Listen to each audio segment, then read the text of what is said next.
So we on here today, and we on this channel, we're trying to build wealth. And one of the things that I feel that are holding all of us back, a lot of us, most of us, is your credit cards. If you're carrying any balances in that, even worse. But this is known as bad debt, and why in the moment right now, a lot of us, especially Americans, majority have high amounts of credit card debt, and how it is holding us back from building wealth.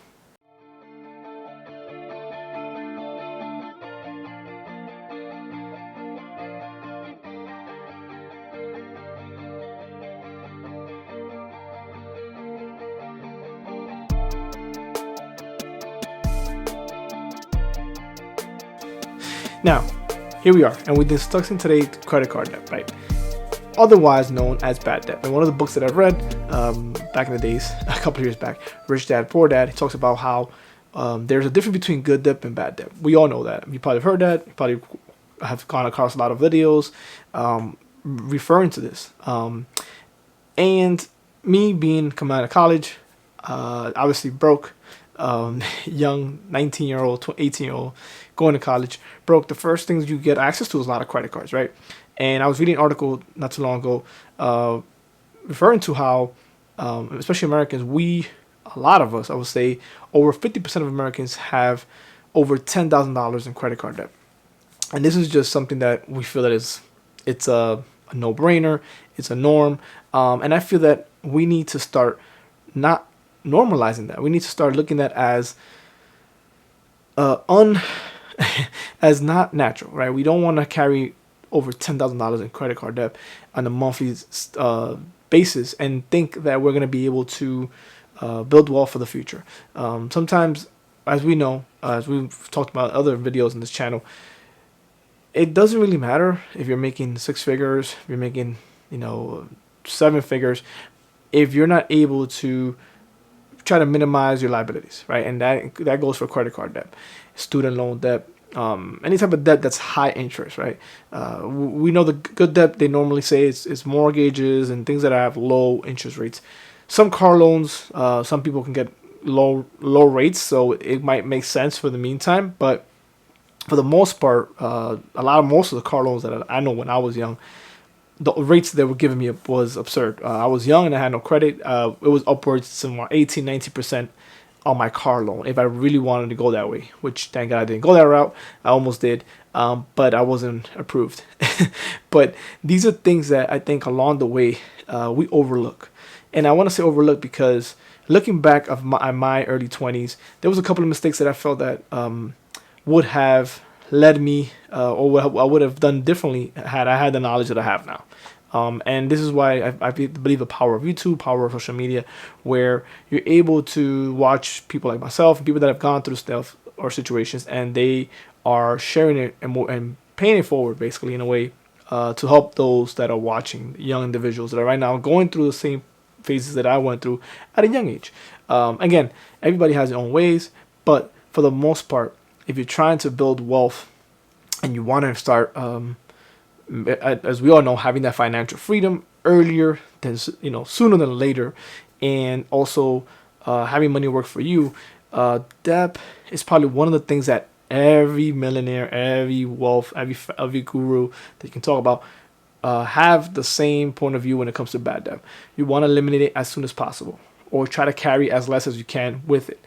Now, as we've seen some other videos before talking about credit cards, the credit cards there's some great benefits to it, and I use that still today.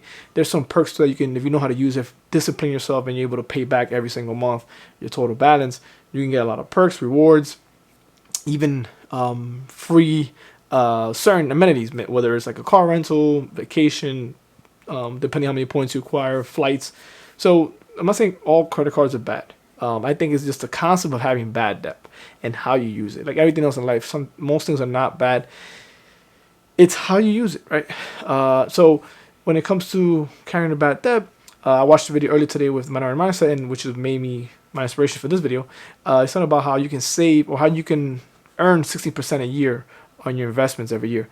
And what they were really talking to about, what trying to portray was that you get an initial immediate 16% return if you pay back your credit cards or you pay off any high interest debt as soon as possible, because now you're not paying that debt on, every month you're not paying 60% to this balance, as opposed to you're gonna have that money in your pockets, not losing 16%. And as we all know it, no matter what kind of investments you do, what kind of whether you do day trade, whether you pick stocks, whether you do index funds, whether you do ETFs, 60% return is a great return, right? That's not the norm, right? That's like kind of like a great fund, or a great stock. And for the majority of us, for you to be paying that on a credit card interest rate every single month, you're kind of putting yourself against the wall, right? As we know, building wealth is a long term, it's a marathon, right? It's not a sprint.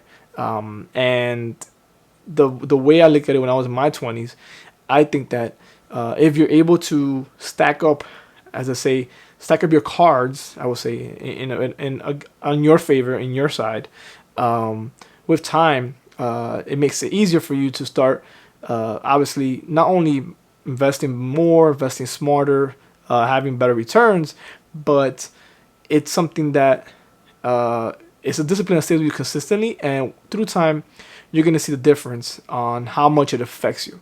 And I will give you a great example, right? From my personal experience, let's say credit card debts. I had a credit card that I paid off for, let's say, 5 years. I think it was a balance of about $2,000. I couldn't pay it off every month, so I ended up paying, I think, it took me like 5 years to pay off a $2,500 balance. Now, had I been investing that money in 5 years, right? Or had I putting away, instead of paying it to the card, I would have put it in an investment account or somewhere I could grow, a Roth IRA, maybe a brokerage account, whatever it may be. In 5 years, I would have probably had a substantial amount of money, maybe double what I had. Let's just say adding up. Let's be conservative. Let's say in 5 years I would have maybe $5,000, right? I would double my money, from $2,500 to $5,000. But that money would have been in my pockets, right? That would have been in my accounts, as opposed to me paying it out to someone else. And these are the things that I think we are often not really taught in school, and things that I missed. And if I did, I missed it. But we're never really taught on how these small changes in our personal finances, and I always say personal finances because all our behavior and all our habits and relationship with money and building our own financial security and financial independence as far as your future. There's never going to be financial security because you're always going to have a lot of things that you're going to need, but at least independence, that you don't have to be dependent on your labor to have your money grow. The small things of a daily, everyday behavior affect our long-term goals, right? And I just wanted to really reiterate this in this video because it's not about, again, we said it before, it doesn't matter what ETF you choose, what fund, what magic stock is out there is going to give you phenomenal returns. The one thing that will definitely right away take away from your returns and really, I think, put chains in yourself as far as elevating and building your wealth is credit card debt. Credit card debt is one of the most, I think, in Americans, we're very leveraged. There's a situation where even myself, it's natural for us to put our whole vacation on a credit card and pay it back within the next couple of years. Now you're paying back your vacation for the next 3 years that you had 3 years ago, right? And these are things that are natural. We feel like it's a natural thing. It's not a big deal. But if we're here in the mindset where we want to build wealth sooner than later and we want to be able to, again, make our money work for us, we have to stay away from those and change the narratives, right? And change that norm. We want to use debt to be good debt, right? We want to be investing in properties or investing in some type of situation where you're going to be making money, using leverage to your advantage, right? And a lot of, in the industry of finances, you hear about leverage. Leverage is basically you're taking out debt, but it's considered leverage because it's a good debt in the sense that you're taking out this money, but you're making substantial returns on it. So you're going to be able to pay off that debt, plus you're going to make profit out of that. So that's a whole different scenario, and that's a whole different situation. And that's what most of the wealthy normally live by, right? They know how to have leverage and leverage themselves in order to be building wealth. But for the most of us, everyday regular investors, you want to be disciplined and stay away from debt and be able to invest all that, whatever you can every month to save and invest it for your future, right? And let that money grow for us. And you'll be on the other side of the coin, right? We don't want to be in the side where we're paying back 16%. We want to be where we're receiving the 16%. And I think that's one of the things that I've had to come to terms with and keep on practicing, where you want to be more of the investor as opposed to the consumer. And that's one of the big changes when you start investing.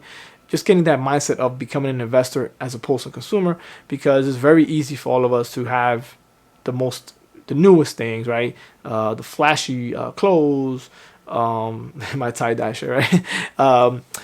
The new outfits, I guess I said clothes already, but the new maybe sneakers, gadgets, whatever it is, and you feel good about yourself, right? We feel very good. Everybody's like seeing all these success, all these great outer things, but at the end of the day, right? If 10 years from now you look back at yourself and you say, wow, I've been working really hard and I'm still paying off my credit cards, then we have to kind of like understand that nobody's really care about that, right? Nobody's really care about what your personal finance situation is. Nobody cares about that. Everybody's caring for themselves. So nobody's going to take care of you financially better than yourself. And that includes your friends, parents, partners. Nobody would take care of you better than yourself. And then it comes basically, it's all about, like we talk about on this channel, it's about educating yourself and really reaching out and learning. Because even for myself, I'm always seeking knowledge, trying to see where can I maybe maximize or maybe be better at certain things as far as my personal finances. And if that, I would say that passion, or at least that willingness is not there, then you really can't blame your situation on the outside situations, right? You have to really look at yourself and be like, hey, I could have done this, or I should have done this. Now, this is in certain scenarios that we have to tap into credit cards. I went through that when I first had my first kid. I honestly was really, I'm talking about, I didn't have $100 in my bank account and my savings account, so my credit card was my lifeline. But I think that those are the things you don't want to do. You want to, when times are good, you want to start, like we said, we want to start saving for an emergency fund. So this way you don't have to be tapping into your credit cards. You have your funds for those things, because as we all know, it's when things get tough, or when we say, black hits the fan, everything hits the fan, right? Your car breaks down. You got to go to the doctor's office. What else can we talk about? Some unexpected collector comes for you. The rent is due at the same time. The bills are due. Everything comes at this once. And if you're not prepared for these occurrences, you're gonna have to tap into that. So one of the things about bad debt is that most of us, I think a lot of us don't do it because we want to. Sometimes we have to, right? I've been there. I understand that. So right now, if you're watching this video, you want to start getting yourself away from that. You want to start building something for yourself, an emergency fund. Maybe they used to say you want to build at least $1,000 to have some cushion. Maybe a little bit more than that, right? Maybe $2,000, if you can, and be able to have that aside, so that something happens to you, or something, maybe a car expense, right? You need to do something, run around for something, or you need to buy, maybe something broke, your TV, whatever it may be, you might need, or a laptop, things that you need every day. You have this to cover that. You don't have to worry about going into your credit card, because as we know, credit card is going to be charging you minimum 16, 17, 18, depending on what credit card you have. I think mine's around 23%. They're up there. So you don't want to carry balance on these cards, because it's a losing game. It's a losing game. You're not going to win. Unless you can find investments that are going to pay you over 25%, then that's all for you. But for the most part, you're not going to win if you have 20% interest every month paying to these cards. So we want to always be on the other side of the coin. Again, we want to be the investors. We want to be the ones receiving the 20% as opposed to paying the 20%. And these little things here, these subtle changes here and there, are going to set us up for eventually, like I said, I'm working on that as well.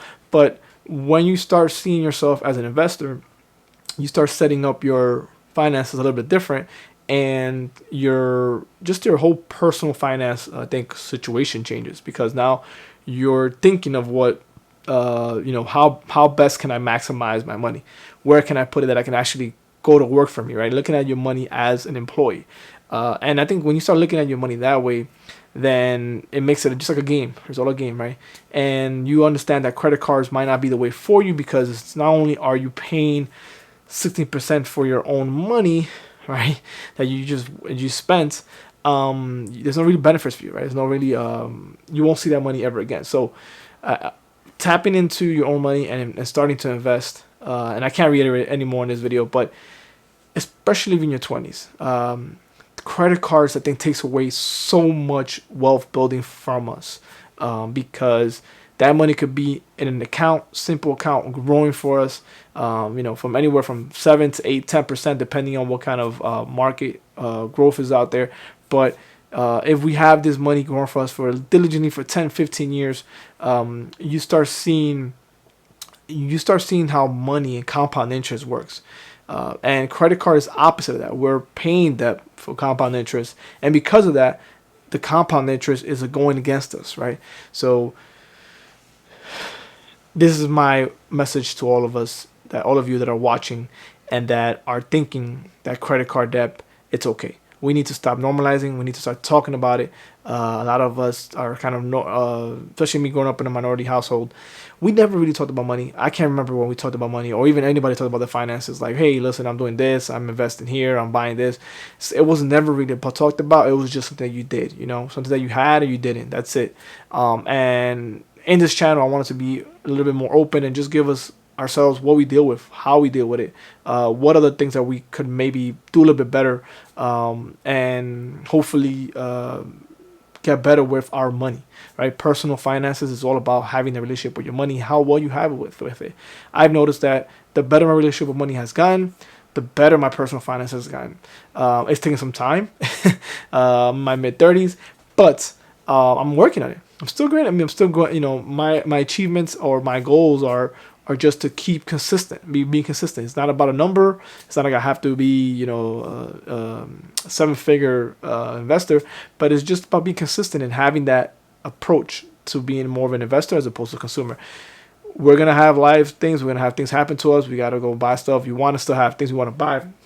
You want to buy your home, your car. These things are okay. We can still do it. But understanding that you want to get yourself first, I think personally, situated as far as you're investing for your later on retirement, right? And for the part also where your money's working for you while you're having fun, while you're buying these things. You have an account that's growing for you while you're purchasing things that you like. You can do both. There's not like a one way all. I don't want us to be like, okay, I'm never going to spend money. I'm never going to go out there and use my credit cards. I just feel that carrying a balance in your credit cards, if you don't have to, you can try not to not do it. It's just not a winner's game, right? But if you have to, then pay it off as soon as possible. Like, talking about get rid of it as soon as possible. And try to just, if you have an emergency, try to have some money, some capital on the side for those emergencies, not tap into your credit cards. Because you're going to be paying off for years, and if we're here for wealth building, we know we want to start building as soon as possible. And they always say, there's never a right time. Like there was somebody I saw on one of the podcasts, like, when is the right time for us to start investing? That's a personal choice, but remember, there's never a right time. We can look back at 10 years ago. We could have started investing, or I could have started investing in college. That's fine. The perfect time is right now. If you're watching the video, this is the perfect time for you to start learning about investing and start investing. The perfect time is right now. There's no better the time. It's not tomorrow. It's not yesterday. It's not 10 years ago. The best time is now.